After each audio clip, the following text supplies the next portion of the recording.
What's up, everybody? Jackson Fuller here, along with Tanner Barth. And hey, we have two high school football teams still standing that qualified for the playoffs. So we're going to continue to bring you our high school football preview coverage that we do every week. And it's round one of the playoffs this time. Tanner, how are you doing, sir? Excited to get out to some Friday night lights that have real meaningful impact this week?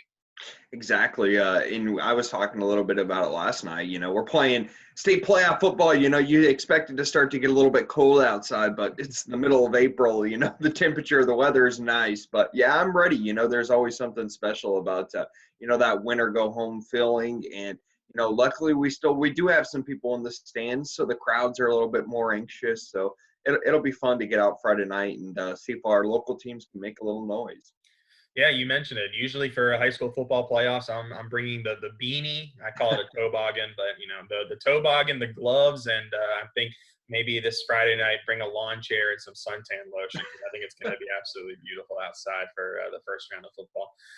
So two teams from the Mid-Eastern Conference made the playoffs. Hoggard's in the 4AA, West Brunswick's in the 3AA.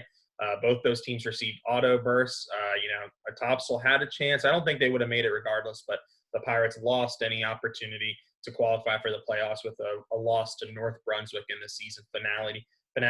Tanner, let's get right into it. Let's start with Hoggard. The Vikings are hosting Leesville Road in the first round of the playoffs. If you guys remember, if you've been watching these videos all week or all season, we were a little off in week one just because we hadn't seen any of these teams play. We're going to have to go through that trial and tribulation again this week because neither of us have obviously seen Leesville Road or Chapel Hill, West Brunswick's opponent. But little background info on Leesville Road. The Pride is 5-2 on the year. Their only two losses are to Cardinal Gibbons and Millbrook, who are a combined 11-1 on the year. Gibbons undefeated. So, the Pride are a very good team. Similar football teams from what I can tell. Both are efficient passing, but a lot of running backs and like to do most of their offensive work on the ground. Really hard to tell with this one, Tanner. I'm going to give Hoggard the advantage, -2.5. That's a home game. Senior quarterback. I think the Vikings, they've been waiting for this all year. I think all season they've kind of known that they should win the MEC, and let's see what happens when they get to the playoffs. Smaller playoffs is going to make a tougher first-round opponent, but I still think Hoggard -2.5 feels right to me. What do you think, Tanner? Well, I completely agree with you. Going back to the original point is generally in years past, we get more teams to play more games. We also get non-conference games. So sometimes we can compare opponents on, this is how they fared against this team. This is how, they played them when they played. But without having that this year, it's kind of just like, here's our record. You can kind of look at our stats and, kind of guess what it's going to look like from there. So I automatically give the Hoggard the 3 for being at home. I think that's the betting line gamble is you got to give them at least that little bit of leeway. And then I'll give them another 3.5 for being the favorite over, a tough team in Leesville Road that's going to come in. But I think Hoggard will be able to, control some things up front. So I'll go -6.5 Hoggard, the favorite at home. Gotcha. Yeah, and I think it's going to be really interesting with this one just to see, the Vikings have had a long time off, and does that help them at all? They played last Monday against South Brunswick, got the win. I know Craig Underwood was planning on giving the guys a little bit of a rest before jumping back into practice, and that's a time off is super valuable at this point in the season. I know this year hasn't been as long of a grind, only 7 games for the Vikings instead of the normal 11. But hey, football's a physical sport. Any time off could make a difference. Do you think that'll play a part at all on Friday? I think it'll be interesting. You talked about, playing a part. At the same time, you were in such a groove. If you're head coach Craig Underwood, you were grinding your way away. You really hadn't played too much of a close game since week 1 against New Hanover, kind of, just been on an absolute roll. So I think in one way you'll have the question, can it hurt you because you had a little bit of break in there, but also you get some of those guys that were nicked up a little bit, a chance to, get a couple extra days rest and, get back and ready to go for the playoff push here. So we'll have to wait and see. Yeah, absolutely. Should be a fun one over on Shipyard on Friday night. Our sports editor, Dan Spears, will be covering that game. His Twitter account, I believe, is just @Dan Spears for anyone that can't make it and wants to follow along with us. Next up, let's go to the 3AA bracket. Chapel Hill at West Brunswick. The Tigers went 5-1. Their only loss to Northwood. The Trojans also went 5-1. Chapel Hill had a very dramatic way to get into the playoffs. The Tigers beat Orange 24-22 on Saturday, I believe. I think they had to finish that game Saturday because of weather, but they kicked a game-winning field goal as time expired to clinch a playoff spot. That field goal misses. West Brunswick's probably playing Orange right now. Instead, it's Chapel Hill. The Tigers have a good defense. Their offense relies on running back Jalen Mitchell and quarterback Carson Kelly. I have a little bit more confidence in the Trojans this week than I do with the Vikings. I think Monzel Campbell's been playing great the last few weeks. I like that defense a lot. I'm going to go West Brunswick -5.5. I still think it's going to be a very close game, just like many. I think you're going to see out of all the games this week in the playoffs across any classification, somewhere like I think 75 to 80% probably will be close because they're just going to feel more like a second round game instead of a first round. But I'll go West Brunswick -5.5. What do you think, Tanner? Well, I completely agree with you in the fact that, this is going to feel a little bit different because sometimes in those first couple of round games, you get big blowouts. And while we may still have some of those blowouts, I think they'll be few and far between. And I think there'll probably be some surprises because the seeding is randomly drawn. So, you could have a team that ends up getting a 16 seed and they, be a top 5 team in the state. They were just second in their conference. That could end up being the case in some of these. So I'm going to go West Brunswick. I do like them at home. I will go 6.5 as well for the Trojans. I think it's just going to come down to defense, continuing to play good defense and bring that offense along behind you. And you mentioned, it's hard to find a tougher, more hotter offense in the Mid-Eastern Conference than maybe, Gabe Johnson and the Hoggard Vikings than what we're seeing happen right now down in West Brunswick. And I think Coach Hickman will have them ready to play and see some smash mouth defensive football on Friday night. Yeah, their last 2 games, they scored, I think, how much, 40 something against Topsail. They scored 31 against South Brunswick, and they're rolling. Monzel's gotten in a groove for that offense, and I think that's a great feeling because I know last year when West Brunswick made the playoffs, it was can our offense score enough, to win some games? And they won one against Union Pines, but then the offense struggled against New Hanover and lost. I think there's a lot more confidence on that side of the football this year heading into the playoffs. Normally, we like to jump right into one big question and one big, bold prediction for the week. But, Tanner, I'm going to change it up a little bit this week just because we have fewer teams to talk about. I'd like to just get into some MEC talking points. I've got one thing that I'd like to discuss with you, and then you can maybe, if you've got something for me. But my big takeaway from this year, kind of watching MEC football, is I think this might be the best group of coaches the Mid-Eastern Conference has ever had. Because, walking away from that Laney and Ashley football game on Friday night that I covered, I look at all the coaches, and I don't think anyone, is on the proverbial hot seat this year. I think, of course, high school football is a little different than college football. Hot seats are a little cooler. There's not as much money and boosters to let people go and hire people. But I think if you look at every school in the Mid-Eastern Conference, they have to be very happy with their current coaching situation. Even Ashley, who lost every game this year, the Screaming Eagles were very close in some. I think Wilson Helms, you can see the varsity team's a lot better than it was last year. The JV team has had a lot of success from what we've heard. And I just think that, it's kind of crazy that all 8 schools in the conference are happy with their coaching situation. What do you think about that? And then kind of give me if you've got any MEC talking point from some of the teams not in the playoffs this year. Yeah, it's interesting to look at, Jackson, because, we have had some shuffling over the last couple of years. Dylan Dimmick comes in and goes to New Hanover, after being at Hoggard for so many years. And then we talked about Coach Helms coming into Ashley. Coach Little goes to Laney, so we've had some shuffling. But I think, as you mentioned, we're in a good spot right now as a conference. The coaches are doing their jobs. Those teams that, we needed to see a little something from the end of the year of them improving. I think they did. And on the flip side, you have your powerhouses, the guys that have been there for a long time, like Craig Underwood, Coach Hickman down in Charlotte starting to, cement his name and, somebody that could be there for a while. And then obviously what Coach Dylan Dimmick has done at New Hanover, kind of speaks for itself in the short time he's been there. But I completely agree. I think the coaching the head coaching ranks is in a good spot right now. And I wouldn't be surprised if we don't see this group of coaches At least I hope so, because I think they have good things in store, sticking around in the Mid-Eastern Conference for a while. Yeah, absolutely. And one coach that we did not mention is Brian Davis. We Exactly. North Brunswick pulled off an upset over Topsail. But how big of a win? Coach Davis used to coach at Topsail. The Scorpions have been on the wrong side of some really close calls this year. That's a big win for that program. And I know with RJ It was Green, a crazy game too. they've got a lot of optimism for next season, as a lot of teams in the conference should. It's going to be a really fun fall.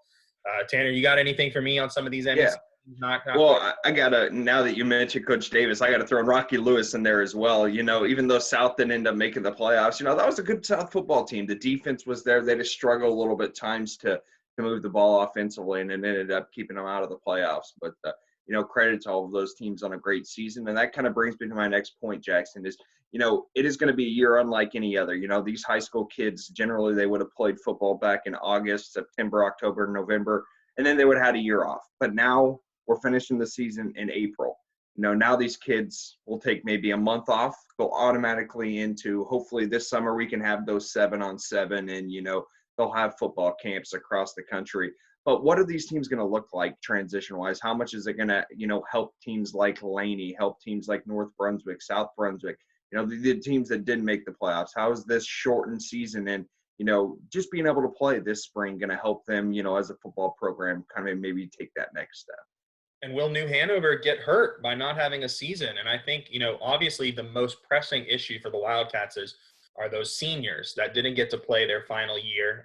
Raz Chandler, Bryson Boyette, plenty more seniors. We really feel bad for them. And I think that's the most, the most pressing issue with them not having a season. But hey, they only played 4 games. A lot of the other teams in the conference played 7. It would have been 3 more games for Liam Appler to settle in, for them to see some of those running backs that might replace Raz Chandler next year. Will they, have a negative impact from, losing the season so close to the fall compared to the other schools? I've heard Dylan Dimmick's already feverishly working on next season, though. So I have a lot of optimism that New Hanover will be just okay. But, hey, it's something to monitor as we go into the fall of 2021. Jackson, not sure if you got to see it yesterday, but Liam Appler announced that they were moving outside of the state of North Carolina, so that could definitely have an impact. He announced it on Twitter last night that they were going to be moving outside the state of North Carolina, so now maybe a little bit of quarterback questions there as well for New Hanover when, I'm sure Dimmick kind of had his thoughts on that, he had that position kind of pinned down with Appler behind under center. Yeah, wow, Tanner, breaking news. I think there was a lot going on in high school sports in Southeast North Carolina yesterday. I actually missed that, but I appreciate you shouting that out. Wow, so Alan Dimmick, the backup quarterback and Coach Dimmick's son, maybe he's the guy over there at New Hanover now. We'll see. I know the Wildcats have, they've still got 4 or 5 months to kind of figure out that position and lock it down. All right, Tanner, let's move on. One big question for the week. I will go first, as I always do. How does Hoggard's offense fare? And it's been a question all season long. They've lived up to or they've responded to the challenge throughout the season. But like you said, they haven't really been tested other than week 1. When they did get that test, Gabe Johnson made a terrific throw to Conrad Newman for the win. The offense made enough plays in that one. And then throughout the year, the offense has relied on a great offensive line, great play up front, great running backs. But I think now we're going to get into the playoffs. Hoggard's going to see some defenses that they haven't seen this year. I think the Vikings will be able to, answer the call yet again. But that's my big question. Can they? I like them too, but we'll see on Friday night against Leesville Road. What's your big question for the week, Tanner? See, it's tough with only 2 games, Jackson. I feel like now I'm obligated to go something down in Charlotte. So let's go with my big question is, will we see the West Brunswick team that we've seen the last couple of weeks, or will we see the West Brunswick team, that came up against a really good Hoggard team and, fell short, couldn't get stops defensively? What type of team is going to show up Friday night? Because I think if we can get that West Brunswick team that shows up on defense, that can, not only run the football with Monzel Campbell, but, they've turned into a pretty decent passing attack. Campbell going to J.J. Cobb, an underclassman who's electric, had 3 receiving touchdowns in the first half over South. So, which team will we see from West? Because I think if we get good West, this is a team that can make some noise in Class 3AA because they do play, a pretty good conference in the Mid-Eastern. Yeah, J.J. Cobb's a great shout. He reminds me a lot of Jalen Waddle, the wide receiver from Alabama. Exactly. Kind of Yep. kind of short, but very strong. Much stronger than he might look, and very athletic and fast with the ball in his hands. I think Sophomore too. he's one of the best athletes and best football players that we have in our area already as an underclassman. Yeah, and I think that's a very good question too, because as you mentioned the Hoggard game, but even either right before or right after that Hoggard game, West Brunswick played a very close game against North Brunswick. Yeah, 14-6. Yep. Yeah, the Scorpions are good, but I think that's a result looking back that you would say, we might have wanted West Brunswick to win that game by a little bit more. But that was a long time ago. I think it's been almost a month since those two games, and West Brunswick's been playing really good football recently. So can they continue that? If they do, I think they've got a great shot to make a deep run in these playoffs. One bold prediction from us, Tanner. Mine's going to be super easy. I don't even know if it's that bold given our spreads this week, but I do think we're going to have two winners out of the Mid-Eastern Conference this week. I'll go on the ledge. I think both Hoggard and West Brunswick win and move on. Probably to play road games in the second round, but I think for round one, Friday night, we're going to have two MEC winners. What's your bold prediction? I'm going to go with Conrad Newman is going to have 2 touchdown catches. That's my bold prediction is, but I've been watching a lot. So I've been at the last couple of Hoggard games, and when they spread it out, they go 3 or 4 wide, It used to be it was Conrad Newman, but now he's really starting to, switch things up. He's throwing Chad Holler into the mix, and, he's had a lot of touchdown catches as of late. But give me Conrad Newman 2 touchdowns. I think I talked about it with him on the sidelines the other day. I was like, I'm going to – anytime you get one of those little wheel routes or seam routes you're going to run, give me a tap on the helmet so I know the highlights. Nice. I don't think he agreed to doing that. Conrad's been a great player for them, and I think it's one thing I think Craig has done not only this year but since he's been a coach at Hoggard is he really tries to keep all of his playmakers involved. He likes multiple running backs. When they had those 3 terrific wide receivers not too long ago, he tried to distribute the wealth as equally as possible. So maybe, Conrad started the year hot. Chad's gotten it recently. Maybe it's Conrad's turn. But I just want to point out as well, Coach Casper Poe, who shouted us out for our bold predictions last week. I said Laney was going to have 3 passing touchdowns. You said 3 rushing touchdowns. I said no way, or will they get both? And lo and behold, they got both. So congrats to the Buccaneers, making us both look smart, me a little dumber, and a great win last week against Ashley. Tanner, give us your plug. 5th quarter Friday Night Football, WWAY. Where can people find you this week? Yeah, Jackson, it's going to be our final 5th quarter, most likely. Depending on, if we can get all 4 teams onto the next round that we are going to cover, we would definitely bring you that coverage. But they can find us there on WWAY News, CBS, and ABC at 11 o'clock on Friday nights. And, also on WWAY Sports on Twitter, and on my personal Twitter page at Tanner_Barth. We'll have, the Hoggard, the West Brunswick, as well as Wallace Rose Hill and West Columbus games for you, Friday night highlights of all of those ones. So we hope to see you then for a good night of playoff football action. Good stuff. And as always, for me, StarNewsVarsity on Twitter and Facebook. I'll be in Charlotte Friday night covering the West Brunswick game against Chapel Hill. Follow along for all those updates. And as always, have StarNewsVarsity.com bookmarked on your browser. We'll have plenty of high school football content and other sports coming to you as we continue through this COVID year. It's crazy, though. The final sports kicked off their first day of practice on Monday with a football season included. We, shout out to the NCHSA, to all the players, administrators who have made this happen. I didn't think we'd get all the sports in, but here we are, and it looks like we are going to get every sports season finished. So congratulations to everybody involved with that. Thank you again, Tanner, for joining me. I hope that we do have at least one team from the MEC win this week, and we can do this one more time next week at least. So everyone have a wonderful day. Thank you again, Tanner, and enjoy the Football Friday, everyone.